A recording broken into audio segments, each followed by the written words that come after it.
HRES 537 has been filed because I believe that the President of the United States has committed an impeachable act.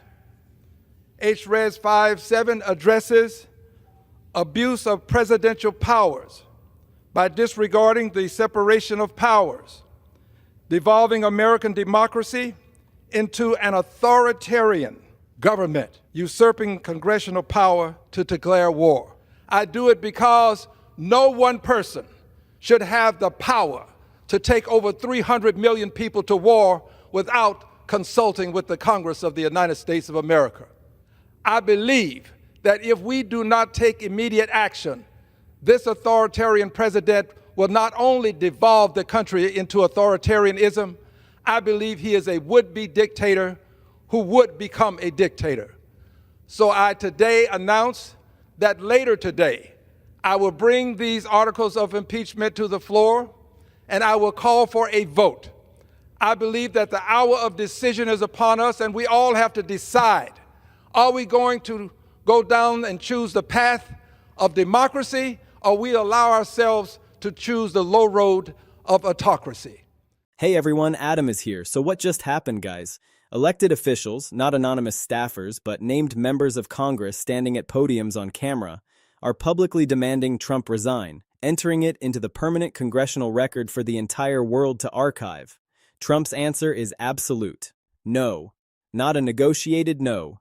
A defiant, unyielding no. His message to Congress is as clear as it is provocative. If you think you have the votes and the spine to remove me, come and try.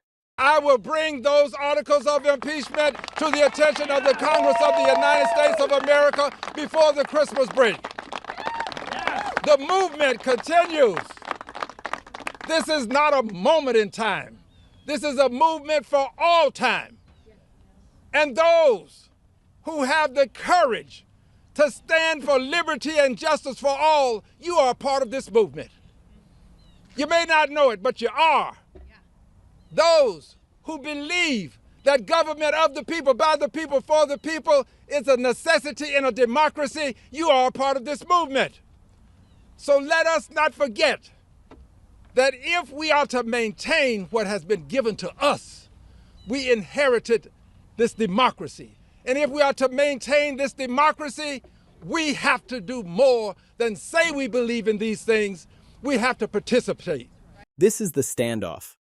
This is the powder keg sitting in the center of American democracy.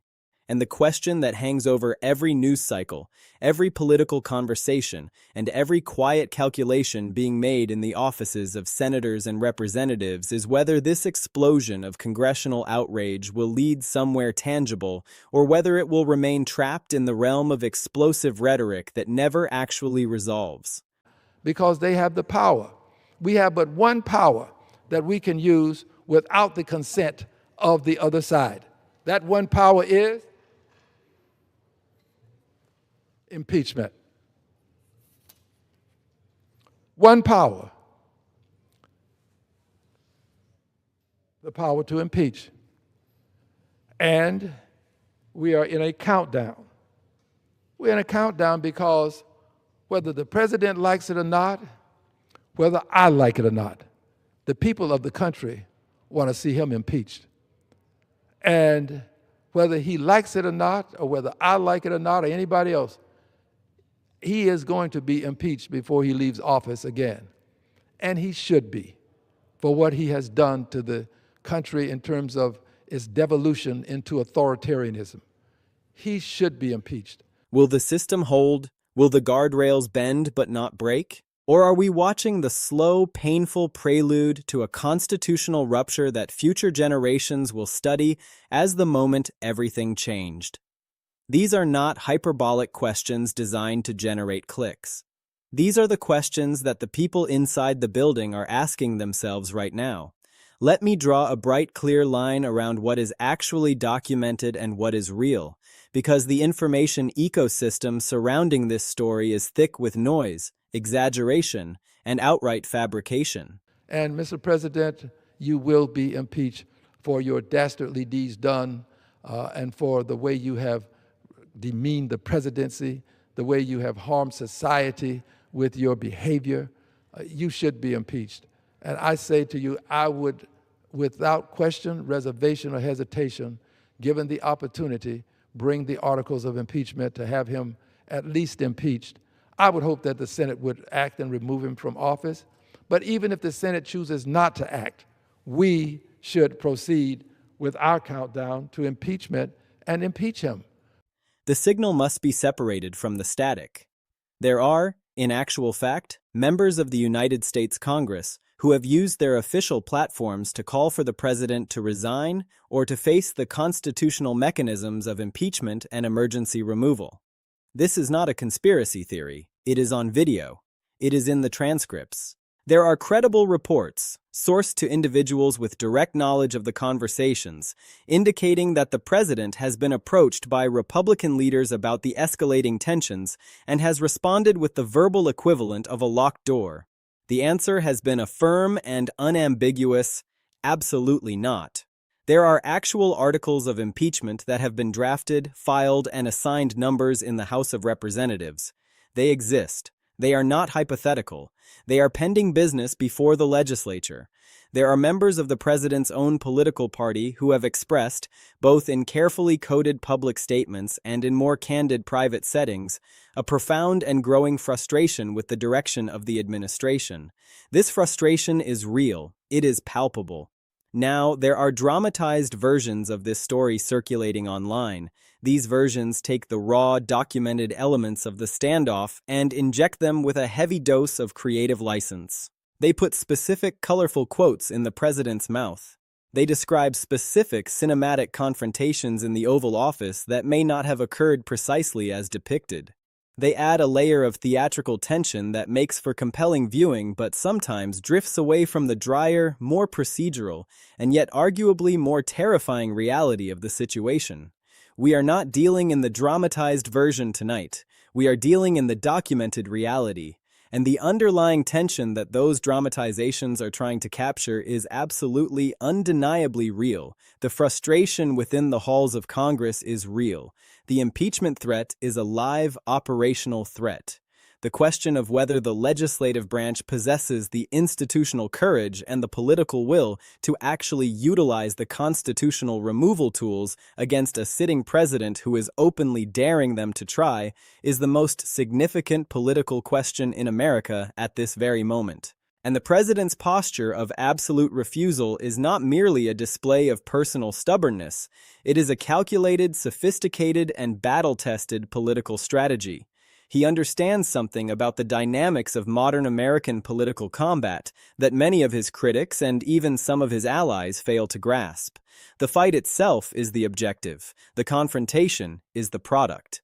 Every single day that this standoff continues is a day that the president can frame himself as the lone warrior standing against the corrupt machinery of the Washington establishment. Every demand for his resignation, no matter how eloquently delivered or constitutionally grounded, becomes fodder for his narrative. He can tell his supporters, and he does tell them, that the elites and the career politicians in the swamp are trying to overturn the will of the voters. They are trying to take down the man the people chose. Every explosion of outrage from the Capitol becomes content for his political machine. He does not need to win the logical argument about the merits of the case against him. He does not need to persuade the editorial boards or the law school deans. He simply needs to keep the fight alive. He needs to keep the conflict burning because conflict is his brand. The demand that he step down, regardless of how many members of Congress sign their names to it or how loudly they shout it from the steps of the Capitol, plays directly into the narrative that has always, without exception, energized his core supporters. The narrative is simple and visceral. The system is coming for me because I am fighting for you. They want me gone. Stand with me against them. This narrative worked for him through 2 impeachments. It worked for him through multiple criminal indictments. It worked for him through a contested election and its violent aftermath. He is betting the entire farm that it will work for him again right now. But there is a variable in this equation that makes the current moment distinct from every previous Trump versus Congress confrontation. The members of Congress who are now publicly calling for his resignation include Republicans. Let me be precise about the numbers. It is not a majority. It is not even a large minority. It is a handful. But in the current political ecosystem, where the Republican majority in both chambers functions as an almost impenetrable political firewall between the president and any genuine accountability mechanism, the willingness of even a small number of Republicans to publicly break ranks and call for his removal is a significant data point. The math of impeachment has always been the immovable object. Democrats can file articles of impeachment until the Capitol runs out of paper. They can give floor speeches until their voices give out. They can hold press conferences that dominate the news cycle for a day. But without a critical mass of Republican votes in the United States Senate, impeachment conviction and removal from office is a constitutional fantasy. It is mathematically impossible. And historically, Republican senators have shown an almost complete unwillingness to cross that particular Rubicon, even when their private conversations have been filled with frustration, alarm, or outright contempt for the president's conduct. The question that transforms this moment from a repeat of previous cycles into something new is whether any of the current Republican frustration translates into actual, countable votes on the Senate floor, and whether enough of those votes could ever materialize to make removal a genuine constitutional outcome rather than a purely political statement designed for fundraising emails and cable news hits. That question is genuinely uncertain in a way that it has simply not been before. Let's walk through the constitutional mechanics with precision, because most of the noise surrounding this story involves procedures that people reference without fully understanding the gears and levers involved. The Constitution of the United States provides precisely two mechanisms for removing a sitting president before the natural expiration of their elected term. The first is impeachment and removal under Article 2. This is a two-stage process. The House of Representatives must vote to impeach.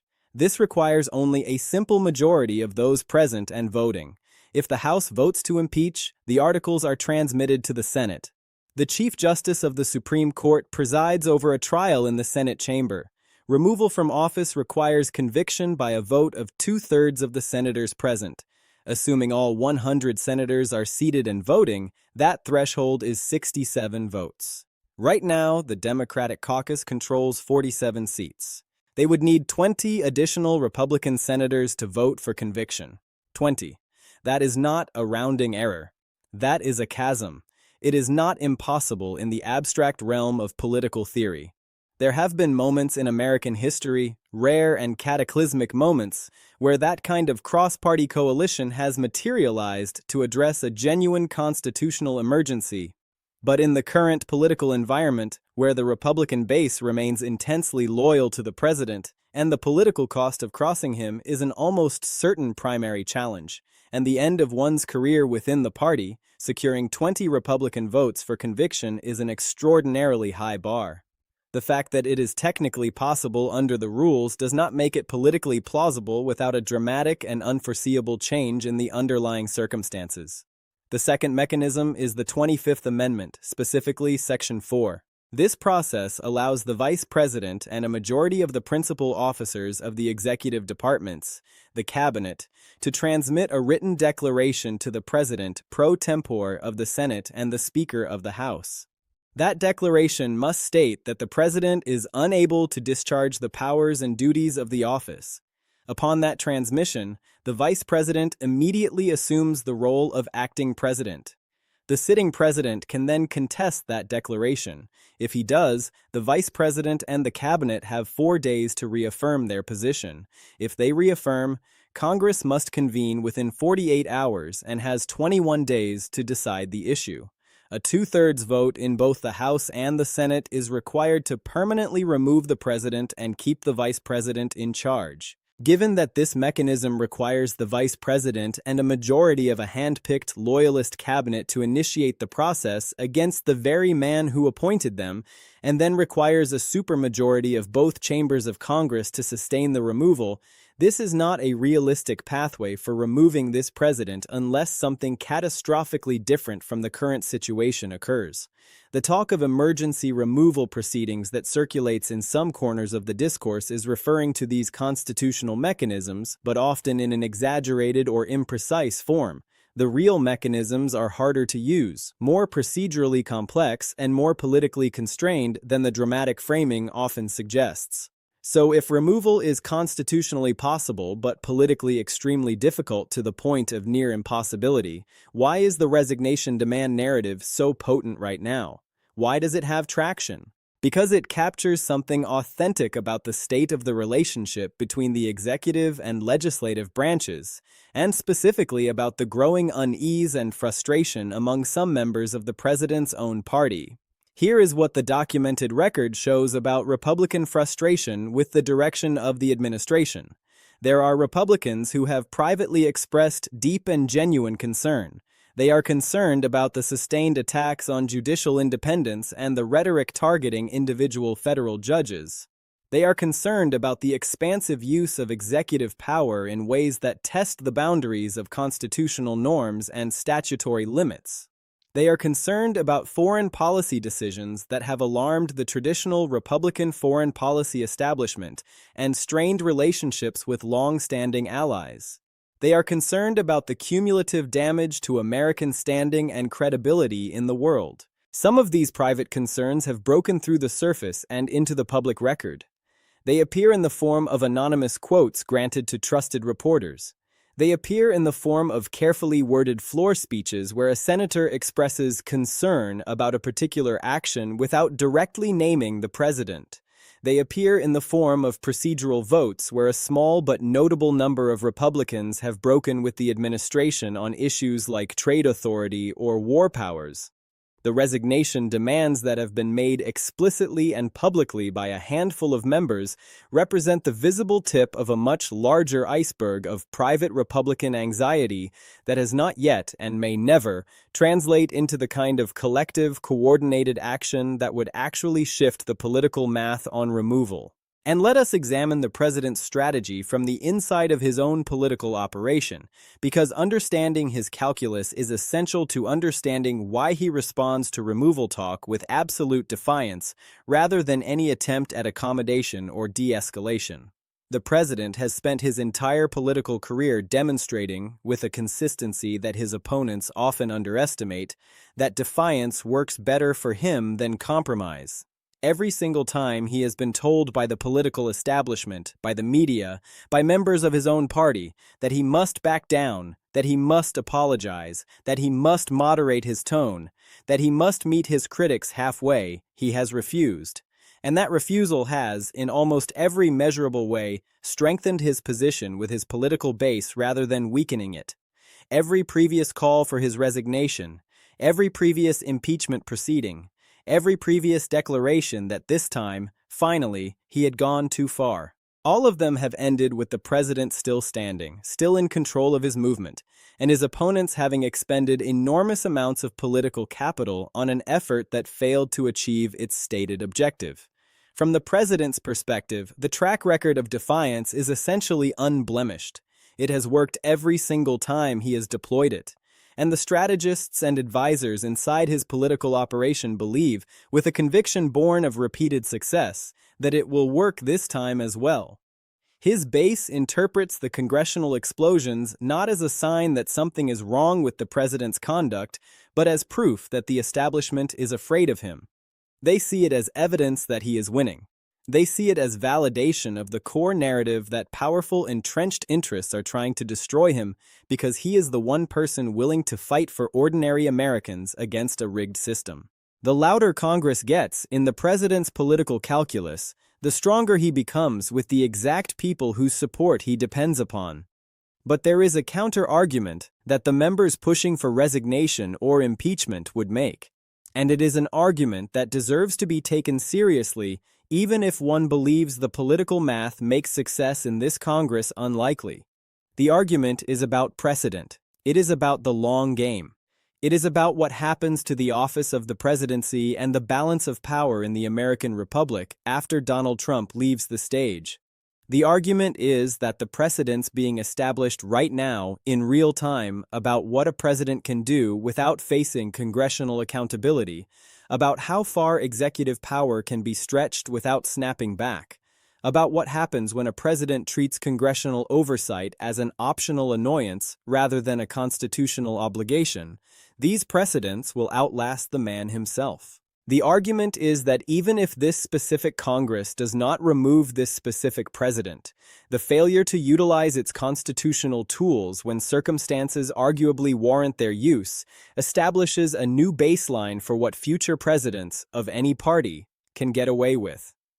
Every future occupant of the Oval Office will look back at this period and understand, with perfect clarity, that the constitutional removal mechanisms are, in practice, unavailable unless the same party that controls the White House also controls 2/3 of the Senate, and that party senators are willing to act against their own president, and that practical unavailability of removal, the yawning gap between what the Constitution provides in theory and what the political system is actually willing to do in practice, is itself a meaningful and dangerous erosion of the checks and balances that are supposed to constrain executive power. That is the argument for pushing the impeachment and resignation demands even when the political math makes success seem remote. The objective is not necessarily to achieve removal in this Congress. The objective is to establish a record, to create a documented public constitutional accountability moment, to make the case for history and for the electorate that the constitutional tools were available, were publicly advocated for, and were ultimately blocked not by a legitimate constitutional argument that the conduct was acceptable, but by raw political calculation and cowardice. And consider the president's historical pattern of refusing to concede or acknowledge defeat, because that pattern is the essential psychological context for understanding why the resignation demand conversation is happening in the first place and why his response is so utterly predictable. From the aftermath of the last election to his various legal setbacks, to the previous impeachments, the president has never, not on a single occasion, responded to a political setback or a legal accountability moment by stepping back or acknowledging that the outcome was legitimate and that he should comply with its terms. He has always, without exception, doubled down. He has always framed the accountability effort as an illegitimate attack. He has always transformed a losing position into a rallying cry, and that pattern of behavior, absolutely consistent across years of political and legal combat, is why the members of Congress who are calling for his resignation know on some level that the demand itself is unlikely to be met with compliance. They know he will not resign. They know he will fight. What they are doing by making the demand publicly is not primarily an attempt to persuade him to change his behavior.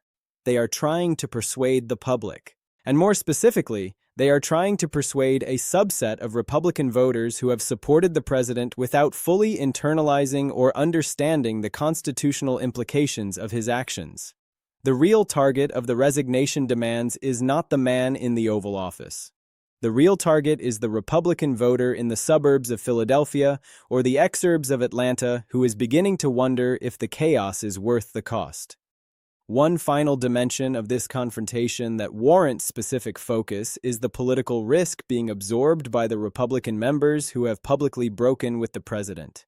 In the current configuration of the Republican Party, crossing Donald Trump publicly is not a minor act of political independence. It is a career-defining and potentially career-ending decision. It means inviting a primary challenger who will be armed with the president's explicit endorsement, his massive social media platform, and his unparalleled ability to mobilize the base against a perceived traitor. It means being branded a rhino or a traitor by the most powerful and pervasive media ecosystem in conservative politics. It means potentially ending your ability to function effectively within the Republican Party as it currently exists. The members who are doing it anyway, who are standing up and saying publicly that the president should resign, or that the situation is untenable or that Congress must act, are doing so with full knowledge of these consequences. They are not naive. They understand the risk they are taking. And the fact that some of them are taking it anyway tells you something significant about how serious their private assessment of the underlying situation must be. Politicians, as a general rule, do not take career-threatening risks for frivolous reasons. They do not publicly break with their party's sitting president unless they genuinely believe that the alternative, staying silent, continuing to protect and enable a president whose conduct they privately believe is causing serious and lasting damage, is worse. That private assessment, made by members who have access to classified briefings, intelligence reports, and private conversations that the public never sees, is itself a significant and troubling signal about the true state of affairs. Here is the bottom line. The resignation demands are real. They are documented. They are part of the permanent public record. The president's refusal to step down is absolute and unwavering. The constitutional mechanics of removal exist, but are constrained by political math that makes success in the current Congress extraordinarily difficult. The president's strategy of defiance is a calculated bet based on a long track record of surviving similar storms. And the members of Congress who are pushing for accountability are playing a longer game, trying to establish a precedent and a record that will shape the political landscape heading into the next election cycle. The confrontation we are watching is not a discrete event with a clear resolution date. It is a slow-moving constitutional crisis that is revealing in real time the gap between how the American system of government was designed to function and how it actually operates under conditions of extreme political stress. The question is not whether the president will resign tomorrow. He will not. The question is whether the pressure building within the system will eventually find a release valve or whether the pressure will continue to build until something fundamental gives way.